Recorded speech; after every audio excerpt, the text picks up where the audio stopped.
जय श्री कृष्णा। राधे राधे। मैं मीनू शर्मा आप सभी का आपके अपने YouTube चैनल की कथा टीवी पर स्वागत करती हूँ। प्रिय दर्शकों, आज पौष मास का 18वां दिन है और आप सुन रहे हैं पौष मास महात्म्य, जिसमें आज आप 18वां अध्याय सुनेंगे। देखिए, अभी तक के अध्यायों में राम सेतु का वर्णन चल रहा है, उस पर जो 24 तीर्थ है उनका वर्णन चल रहा है और इसके बारे में श्री सूत जी सभी ऋषियों को बता रहे हैं। भिन्न भिन्न अध्यायों में आपने भिन्न भिन्न तीर्थों के महत्व, महिमा और कब जाना चाहिए, कैसे जाना चाहिए, स्नान की क्या महिमा है, किसका उद्धार हुआ, कब उद्धार हुआ, यह सभी वृत्तांत आपने श्रवण किए। और प्रिय दर्शकों, इसी के साथ अब हम 18वें अध्याय पर पहुंच चुके हैं। तो आज के इस अध्याय में, आज की इस कथा में अगस्त्य तीर्थ की महिमा का वर्णन आएगा, जिसमें काक्षीवान की कथा आपको श्रवण करने को प्राप्त होगी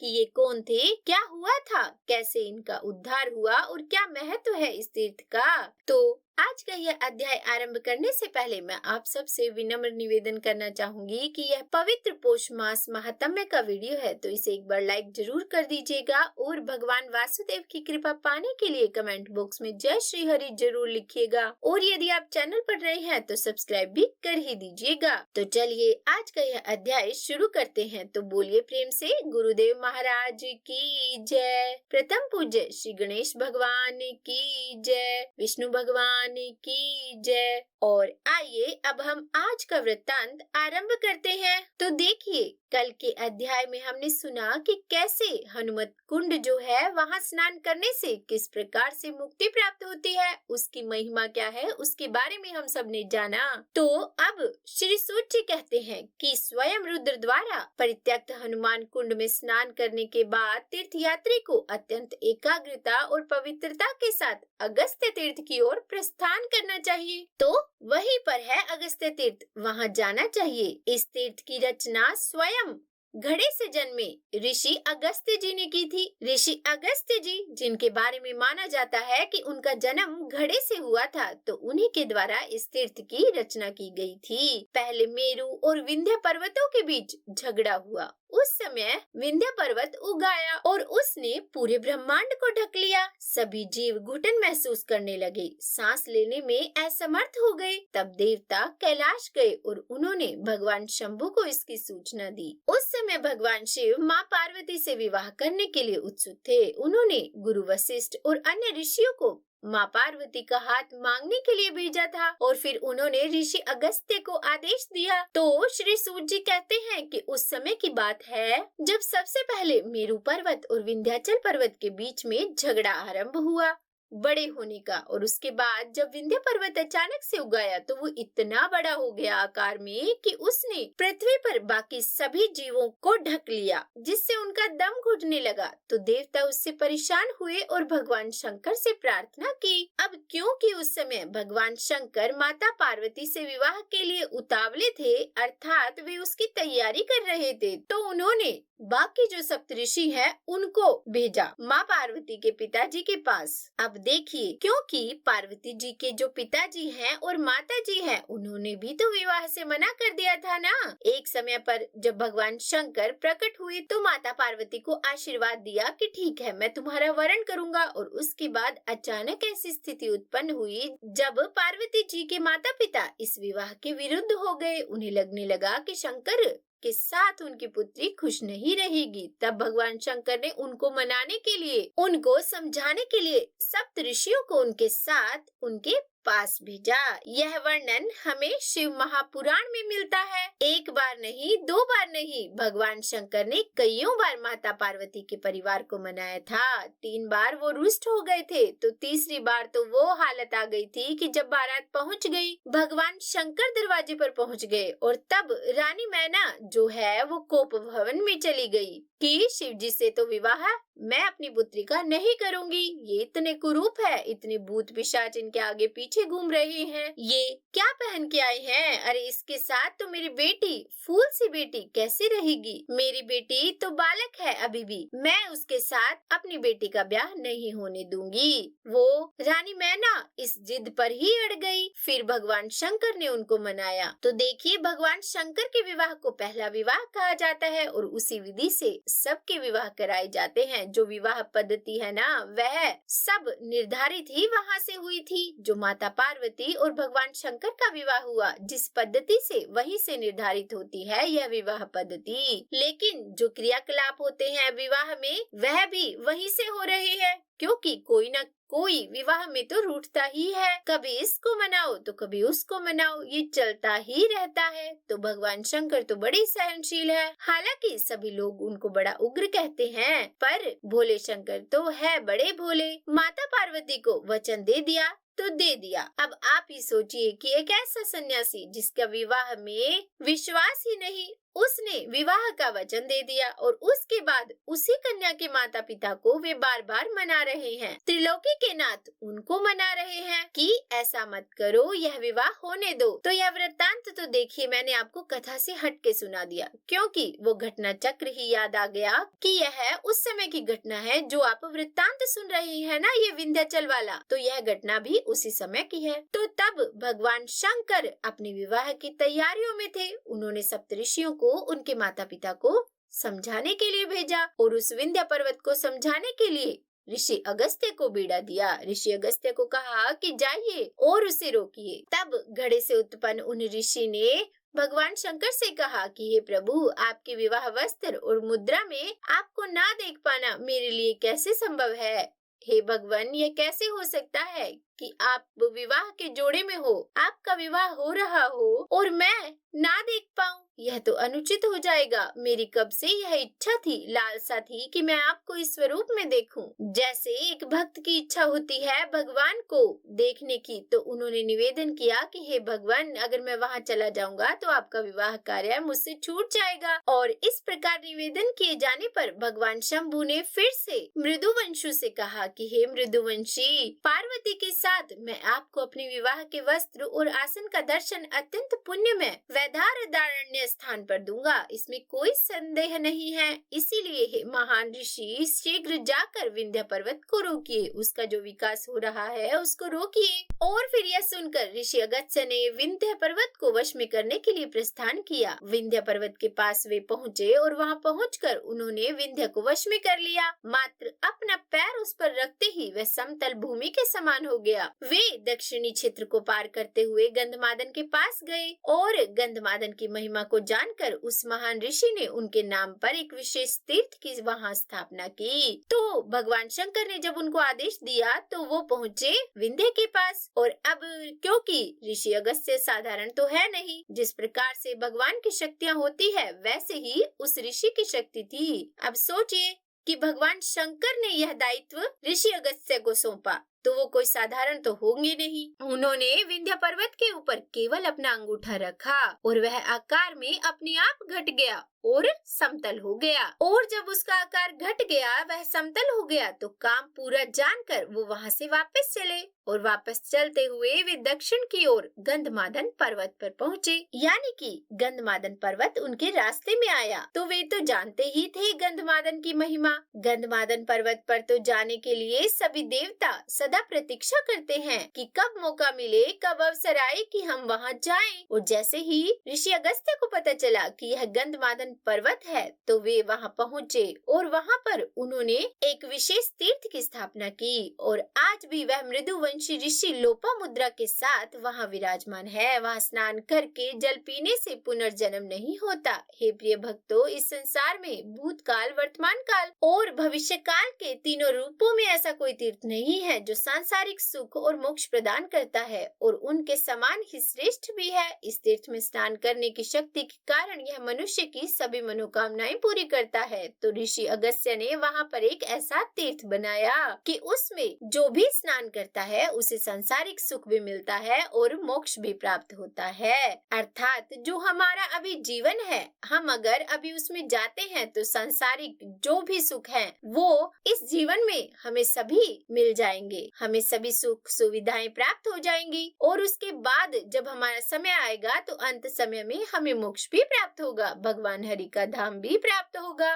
तो सांसारिक सुख सुविधाएं भी दे और मोक्ष भी दे, ऐसा है वह ऋषि अगस्त्य द्वारा बनाया गया और स्वयं ऋषि अगस्त्य वहाँ पर लोपामुद्रा के साथ विराजमान है। ऐसा कहा जाता है कि उसमें पवित्र स्नान की शक्ति के कारण काक्षीवान ने स्वान की पुत्री मनोरमा को अपनी पत्नी के रूप में प्राप्त किया था। काक्षीवान की यह कथा पुण्यकारी और पापों का नाश करने वाली है। मैं यह कथा आपको सुनाता हूँ। हे प्रख्यात ऋषियों, ध्यान से सुनिए। तो सूत जी महाराज अब उनको एक काक्षीवान की कथा सुना रहे हैं। इस कथा का श्रवण करने से मनुष्य के सभी पापों का नाश हो जाता है। श्री सूत जी कहते हैं कि दीर्घ तमास नामक एक अत्यंत गुणी ऋषि थे। उस ऋषि का एक प्रसिद्ध पुत्र था जिसका नाम था काक्षीवान। काक्षीवान ने जनेऊ आदि धारण करके ब्रह्मचारी विद्यार्थी का जीवन व्यतीत किया। उन्होंने अपनी सभी इंद्रियों और वासनाओं पर विजय प्राप्त की। वेदों के अध्ययन के लिए वे एक गुरु के निवास में रहे। उदांक के घर में रहकर दीर्घ तमश के पुत्र ने चारों वेदों के साथ साथ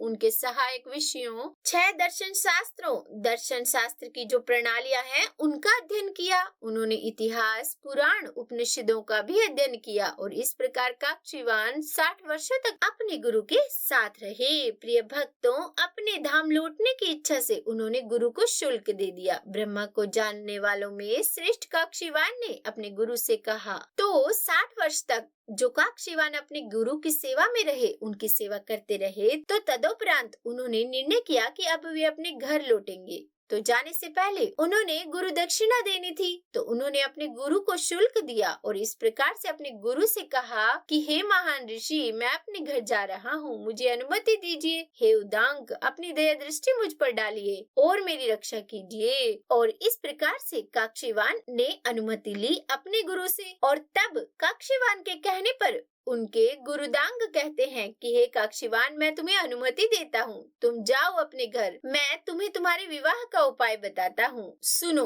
राम सेतु और गंधमादन पर्वत पर जाओ। वहाँ अगस्त्य द्वारा निर्मित एक तीर्थ है। वह सभी इच्छाओं की पूर्ति करता है। वह मनुष्यों को सांसारिक सुख और मोक्ष प्रदान करता है। वह सभी पापों का नाश करता है। उसमें स्नान करो जो सभी शुभताओं की प्राप्ति का साधन है। वहाँ 3 वर्ष तक रहो। पवित्र नियमों और अच्छे आचरण का कड़ाई से पालन करो। 3 वर्ष बीत जाने के बाद चौथे वर्ष में उस उत्तम तीर्थ से एक हाथी निकलेगा। उसका शरीर विशाल होगा और उसके 4 दांत होंगे। वह शरद ऋतु के बादल के समान तेजस्वी होगा। स्नान करने के बाद उस पर्वत के समान हाथी पर सवार हो जाओ। हे प्रिय शिष्य, उस हाथी पर सवार होकर स्वानी नगरी जाना। 4 दांतों वाले हाथी पर इंद्र के समान बैठे हुए तुझे देखकर संत और बुद्धिमान राजा स्वाने प्रसन्न हो उठेंगे। वे अपनी पुत्री को लेकर अपनी चिंता से अवश्य मुक्त हो जाएंगे। पहले उनकी पुत्री मनोरमा ने यह गंभीर घोषणा की थी कि मेरा पति वही होगा जो विशाल शरीर और 4 दांतों वाले पूर्णतया श्वेत हाथी पर सवार होकर यहाँ आएगा। और अपनी पुत्री की यह घोषणा सुनकर राजा का मन अत्यंत व्याकुल हो गया था। वे निरंतर इस पर विचार करते रहे। जब स्वाने इस प्रकार चिंतित थे, तभी वहां नारद आए और ऋषि को आते देखकर उस अत्यंत गुणी और संत राजा ने हर्षपूर्वक उनका स्वागत किया और वाद्य और अर्घ्य आदि से उनकी पूजा की। गुरुदेव जो है उदांगो, वो समझाते हैं अपने शिष्य को कि काक्षीवान, तुम ऋषि अगस्त्य के द्वारा स्थापित तीर्थ में जाकर स्नान करो, वहाँ साधना करो और चौथे वर्ष वहाँ पर एक हाथी प्रकट होगा जिसके 4 दांत होंगे। वह पूर्णतया सफेद होगा। तो वहाँ तुम्हारी तपस्या करने से तुम्हारा शरीर विशालकाय हो जाएगा और फिर तुम इंद्र की तरह शोभा पाओगे। और उस हाथी पर बैठकर स्वाने की नगरी जाना। वहाँ पर राजा तुम्हारा स्वागत करेंगे, क्योंकि उनकी पुत्री ने जो है यह प्रतिज्ञा कर रखी है कि जो विशालकाय मनुष्य 4 दांत वाले सफेद हाथी पर बैठ कर आएगा, वह उसी को वरण करेगी। तो हाँ, तुम्हारा विवाह वही होगा। और फिर आगे गुरु बताते हैं कि एक समय की बात है जब उस कन्या ने यह घोषणा की कि वह इस प्रकार के व्यक्ति से विवाह करेगी जो विशालकाय होगा और 4 दांत वाले सफेद हाथी पर चढ़कर उसको वरण करने आएगा।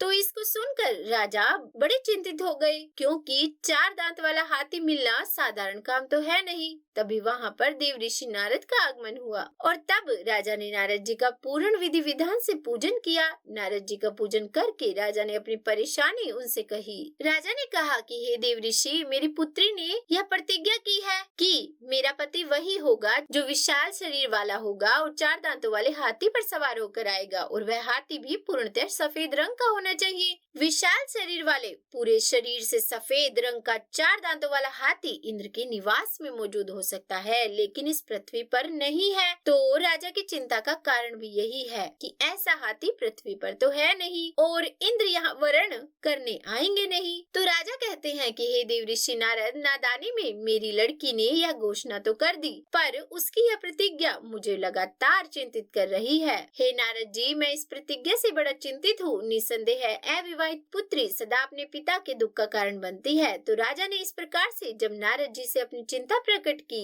तो देखिए यहाँ पर यह वृत्तांत जो काक्षीवान के गुरु हैं उद्दांक, वो सुना रहे हैं। वो काक्षीवान को समझा रहे हैं कि तुम जाकर 4 साल तक वहाँ तपस्या करो। कहाँ पर? अगस्त्य तीर्थ पर। और तपस्या करने के बाद वहाँ पर हाथी निकल कर आएगा। और वहाँ तपस्या करना क्यों आवश्यक है, किस लिए आवश्यक है, उनका विवाह का जो पूरा कार्यक्रम होने वाला है उसके विषय में वो अपने शिष्य काक्षीवान को बता रहे हैं। तो इस प्रकार से जब राजा ने नारद जी से प्रार्थना की तो नारद जी ने कहा कि हे संत राजा, दुखी ना हो, शीघ्र ही पृथ्वी पर ही उन्हें ऐसा ही पति प्राप्त हो जाएगा। वह उत्कृष्ट ब्राह्मण होगा जो काक्षीवान के नाम से प्रसिद्ध होगा, वही आपका दामाद होगा। यह कहकर देव ऋषि नारद वायु मार्ग से चल पड़े। नारद के कई शब्दों को सुनने के बाद राजा स्वाने ने दिन रात उसके आगमन की प्रतीक्षा में बिता दी। तो गुरु उद्दांक कह रहे हैं कि हे काक्षीवान, तभी से वे राजा स्वाने आपके आगमन की प्रतीक्षा कर रहे हैं कि कोई ऐसा व्यक्ति आए जिसका नाम काक्षीवान हो, जो सफेद हाथी पर 4 दांत वाले सफेद हाथी पर सवार होकर आएगा। इसीलिए हे सज्जन, मेरे प्रिय शिष्य, तुम अत्यंत भाग्यशाली हो। हे युवा तपस्वी, पवित्र स्नान करने के लिए अभी अगस्त्य तीर्थ की ओर प्रस्थान करो। आपको सभी शुभ परिणाम वहाँ प्राप्त होंगे। और इस प्रकार गुरु ने सहर्ष अनुमति दे दी और साथ ही उन्हें यह भी बता दिया कि अभी आगे जाकर क्या क्या करना है। तो अपने गुरु द्वारा अनुमति प्राप्त हो जाने पर प्रख्यात ब्राह्मण काक्षीवान गंधमादन पर्वत पर गए और वहां जाकर अगस्त्य तीर्थ पर पहुंचे और उन्होंने अपनी वासनाओं को वश में कर लिया। और उसके बाद वहां काक्षीवान ने स्नान किया। उस प्रख्यात ऋषि ने पवित्र स्नान पर 1 दिन का पवित्र उपवास भी रखा। अगले दिन उन्होंने एक बार फिर पवित्र स्नान किया और पारण संस्कार अर्थात अपने उपवास को तोड़ा। पवित्र अनुष्ठानों में लीन काक्षीवान रात में वहीं सोए और इस प्रकार अनुष्ठान करते हुए काक्षीवान का 3 वर्ष का समय ऐसे व्यतीत हो गया जैसे एक ही दिन बीता हो। 3 वर्ष पूरे होने पर उसी दिन संध्या काल में काक्षीवान ने संध्या प्रार्थना की और फिर उसके किनारे गहरी नींद में सो गए। जब रात में केवल 3 घंटे शेष रह गए तो एक तेज आवाज उठी। यह आवाज प्रलय के समान थी, समुद्र की लहरों की गड़गड़ाहट के समान थी। उस तेज आवाज के कारण काक्षीवान जाग गए और फिर वान्य नामक शक्तिशाली राजा जो शिकार में रुचि रखते थे अपने अनुयायियों के साथ वहां आए। उसने हाथियों, शेरों, सुअरों, भैंसों और हिरणों को मार डाला। उस राजा ने बाणों से अन्य जानवरों को भी मार डाला। शिकार के शौकीन राजा अपने मंत्रियों और सैनिकों के साथ रथों, घोड़ों और हाथियों से सुसज्जित होकर अगस्त्य तीर्थ के पास पहुँचे। राजा शिकार के बाद थक गया था। थके हुए सैनिकों से घिरा हुआ राजा उस तीर्थ के किनारे स्थित भूमि पर बैठ गया। जब दिन का उजाला हुआ तो श्रेष्ठ ऋषि काक्षीवान ने अगस्त्य तीर्थ में स्नान किया और सुबह की संध्या प्रार्थना की। फिर विधि का कड़ाई से पालन करते हुए और मंत्रों का जप करते हुए वे नदी किनारे बैठ गए। इसी बीच एक उत्कृष्ट हाथी उत्कृष्ट तीर्थ से प्रकट हुआ। उसका शरीर विशाल था, उसके 4 दांत थे। वह कैलाश पर्वत का साक्षात रूप प्रतीत होता था। तीर्थ से प्रकट होकर वह काक्षीवान के पास पहुंचा और जैसे ही हाथी सामने आया वह समझ गया कि जैसा गुरु ने कहा था अब वैसा ही होने जा रहा है। तो गुरु उद्दांक द्वारा वर्णित सभी विशेषताओं से युक्त उस हाथी को देखकर काक्षीवान ने उस पर सवार होने के लिए पवित्र स्नान किया। उसने उस तीर्थ को प्रणाम किया और बार बार उसकी स्तुति की और फिर काक्षीवान उस 4 दांतों वाले विशाल हाथी पर सवार हो गया। चांदी के पहाड़ जैसे दिखने वाले 4 दांत वाले हाथी पर सवार होकर काक्षीवान स्वाने नगर जाना चाहता था। उसे 4 दांतों वाले उत्तम सफेद हाथी पर सवार होता देखकर राजा इस निष्कर्ष पर पहुंचा कि वह काक्षीवान ही होगा, क्योंकि राजा वहाँ तो था ही। राजा ने उसे देख लिया था तो उसे भी नारद जी द्वारा बताई गई बात याद थी, इसीलिए वह समझ गया कि यह 4 दांत वाले सफेद हाथी पर विराजमान है तो निश्चित ही यह काक्षीवान होगा। और फिर राजा अत्यंत प्रसन्न हुए और प्रसन्न होकर उनके पास आए। काक्षीवान के पास पहुंचकर राजा ने इस प्रकार से कहा कि हे ब्राह्मण, तुम किसके पुत्र हो? तुम्हारा नाम क्या है? मुझे बताओ। तुम इस हाथी पर सवार होकर कहाँ जाना चाहते हो? तब राजा स्वाने द्वारा इस प्रकार पूछे जाने पर काक्षीवान ने कहा कि मैं दीर्घतमश का पुत्र हूँ, जो काक्षीवान के नाम से प्रसिद्ध है। मैं संत राजा स्वानी के पास जा रहा हूँ। मैं उनकी पुत्री मनोरमा से विवाह करना चाहता हूँ। मैं उनकी प्रतिज्ञा को पूरा करने के लिए 4 दांतों वाले हाथी पर बैठा हूँ। हे राजा, मैं स्वानी की पुत्री का हाथ थामूंगा, उसी से विवाह करूंगा। राजा स्वानी ने जब उसका यह कथन सुना तो उसके कानों में मानो अमृत की वर्षा हो गई। वह अत्यंत प्रसन्न हुआ, उसकी आंखें आनंद से चमक उठी। और तब राजा स्वानी ने इस प्रकार कहा कि हे काक्षीवान, मैं संतुष्ट हूँ, मेरा कार्य पूर्ण हो गया है। मैं वही राजा स्वानी हूँ जिसकी पुत्री मनोरमा से आप विवाह करना चाहते हैं। हे श्रेष्ठ ऋषि, आपका स्वागत है। हे काक्षीवान, हे युवा तपस्वी, मेरी पुत्री मनोरमा को स्वीकार कीजिए, उनके साथ धार्मिक अनुष्ठान कीजिए, गृहस्थ जीवन व्यतीत कीजिए। और फिर राजा द्वारा ऐसा कहे जाने पर पवित्र अनुष्ठानों के प्रति सजग रहने वाले काक्षीवान ने प्रसन्न होकर मथुरा नगर के निवासी राजा स्वानी से कहा कि हे प्रभु, मेरे पिता दीर्घतमश वेदारण्य में तपस्या कर रहे हैं। वे सौम्य स्वभाव के हैं, वे धार्मिक अनुष्ठानों और अच्छे आचरण के प्रति समर्पित रहते हैं। हे राजा, उनके पास एक ब्राह्मण को भेजिए, उन्हें आमंत्रित करने के लिए। यह सुनकर राजा स्वानी बहुत प्रसन्न हुए। उन्होंने एक विशाल सेना के साथ अपने पुरोहित सुदर्शन नामक ब्राह्मण को वेदारण्य स्थान पर भेजा। राजा स्वानी के आदेश पर सुदर्शन एक विशाल सेना के साथ वेदारण्य गई। वहाँ अपनी कुटिया में पुजारी ने दीर्घतमश नामक ऋषि को ध्यान मगन में बैठे देखा। वे तपस्या कर रहे थे, वेदारण्य के स्वामी का ध्यान कर रहे थे। वे उत्कृष्ट मंत्रों का जाप कर रहे थे। सुदर्शन ने उस ऋषि को प्रणाम किया। दीर्घतमश ऋषि को प्रसन्न करते हुए उन्होंने इस प्रकार कहा कि हे ब्राह्मण, आशा है आप कुशल मंगल होगे और आपकी तपस्या निरंतर बढ़ती जा रही होगी। आशा है आश्रम में सभी सुखी होंगे। मुझे विश्वास है कि आप धार्मिक अनुष्ठान करने में प्रसन्न होंगे। और सुदर्शन द्वारा इस प्रकार पूछे जाने पर ऋषि दीर्घतमश ने सुदर्शन को अर्घ्य आदि से विधिवत सम्मानित करने के बाद उनसे कहा कि हे ब्राह्मण, हे सुदर्शन, मैं हर तरफ से सुखी हूँ। वेदार के स्वामी की कृपा से मुझ पर कहीं कोई भी अशुभ प्रभाव नहीं है। आशा है आप भी सुखी होंगे। हे ब्राह्मण, आपकी यात्रा सुखद रही होगी। हे सुदर्शन, मेरे आश्रम में आने का आपका उद्देश्य क्या है? आप राजा स्वानी के पुरोहित हैं, वेदों के ज्ञाताओं में आप श्रेष्ठ हैं। आप मथुरापुरा में उस महान राजा को छोड़कर इतनी बड़ी सेना के साथ यहाँ क्यों आए हैं? जब दीर्घतमश के पास राजा के पुरोहित पहुँचे तो उन्होंने प्रणाम आदि किया। तो उन्होंने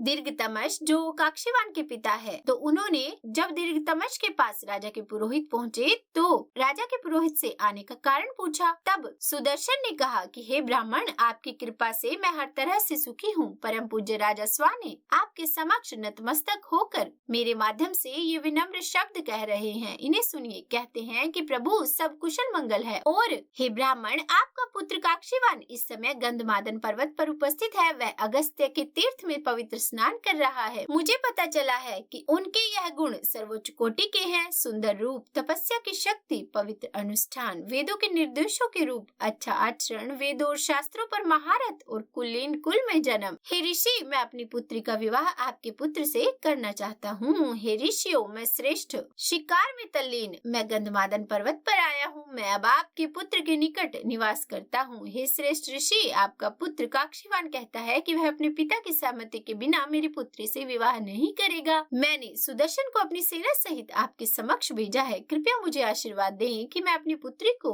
उससे अर्थात आपके पुत्र से विवाह कर सकूं, क्योंकि वह पहले ही उससे भावनात्मक रूप से जुड़ी हुई है। और जब यह बातें सुदर्शन ने ऋषि के सामने कही तो इस प्रकार से जब राजा स्वानी के जो दूत हैं, दूत के रूप में जो पुरोहित आए हैं, उन्होंने जब ये बातें ऋषि के सामने रखी तो यह सुनकर दीर्घतमश क्या कहते हैं कि हे सुदर्शन, राजा स्वाने के कहे अनुसार ही हो। जैसा स्वाने ने कहा है वैसा ही हो। इस शुभ विवाह को मेरी स्वीकृति है। हे ब्राह्मण, मैं गंधमादन पर्वत पर आ रहा हूँ। और यह कहकर हे प्रिय भक्तों, महान ऋषि दीर्घतमस ने अत्यंत श्रद्धा पूर्वक वेदारण्य के स्वामी को प्रणाम किया और सुदर्शन के साथ वे सेतु के लिए प्रस्थान कर गए। 6 महीनों के भीतर ऋषि गंधमादन पर पहुँच गए। ऋषि अगस्त्य तीर्थ नदी के तट पर पहुंचकर ऋषि दीर्घतमस ने अपने पुत्र काक्षीवान को अपने सामने रखा। अपने पिता को देखकर काक्षीवान ने उनका नाम लेकर उन्हें प्रणाम किया। तब योगी दीर्घतमस ने अपने पुत्र को अपने गोद में उठाया। उन्होंने स्नेह पूर्वक उसके सिर को सूंघा। उन्होंने अत्यंत हर्ष से उसे गले लगाया। तब ऋषि दीर्घतमस ने उसका हालचाल पूछा। ऋषि कहने लगे कि हे काक्षीवान, क्या तुमने सभी वेद सीख लिए? क्या तुमने सभी शास्त्र पढ़ लिए? मुझे सब कुछ बताओ। अपने पिता द्वारा इस प्रश्न के पूछे जाने पर उसने उन्हें सब कुछ बताया। श्री सूत जी कहते हैं कि इस प्रकार अगस्त्य कुंड में स्नान करके काक्षीवान की सभी इच्छाएं पूर्ण हुई। जो मनुष्य इस महात्म्य का श्रवण करता है, इस कथा को सुनता है या सुनाता है, उसे प्रभु हरि की कृपा अवश्य प्राप्त होती है। तो बोलिए विष्णु भगवान की जय। और इसी के साथ आज का यह अध्याय यही पूर्ण होता है और कल हम इससे आगे का वृत्तांत श्रवण करेंगे। तो उम्मीद करती हूँ आज की यह कथा आपको पसंद आई होगी। अगर अच्छी लगी हो वीडियो तो लाइक एंड शेयर कीजिएगा और चैनल पर नए हैं